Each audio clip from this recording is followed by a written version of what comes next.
ऐसे सर कोई बुचोली मार कदी पारे टोली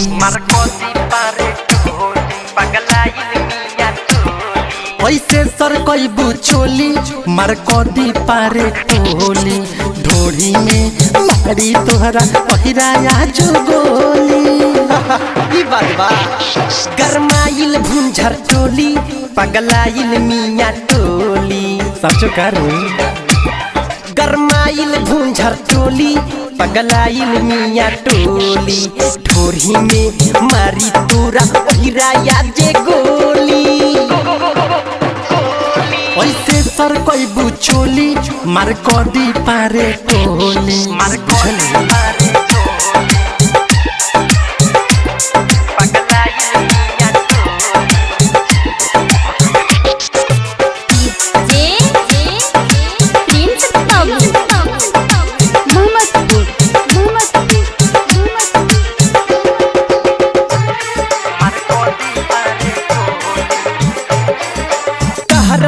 गे फेल बारी काजल राघवानी अब के तो चढ़ल बाटे 16 के जवानी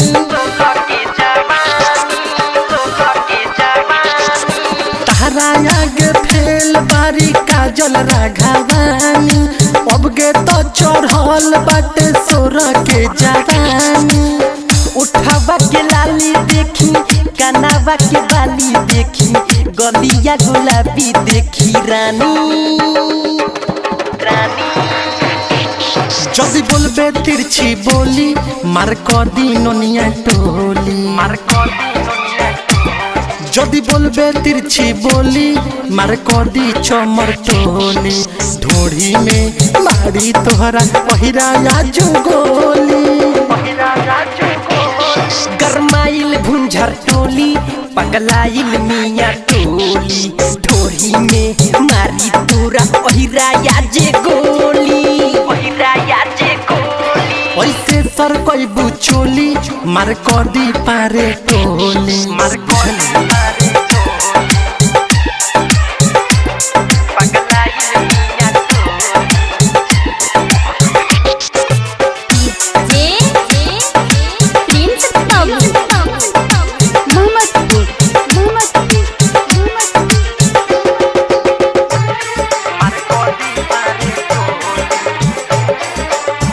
परतिक राज से रानिया के मिलो राजा नितेश कहे देह जनी ढीलो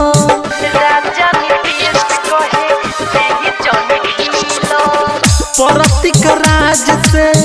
रानिया के मिलो पंकज निशु कहे देह जनी ढीलो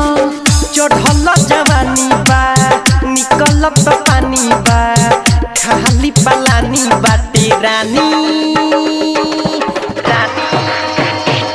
जदी बोलबे तिरछी बोली मार कदी नोनिया टोली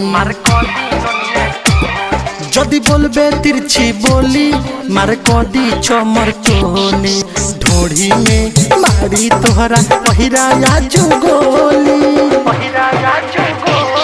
गरमाइल भुंझर टोली पगलाइल मिया टोली ढोरी में मारी तोरा पहिराया जे गोली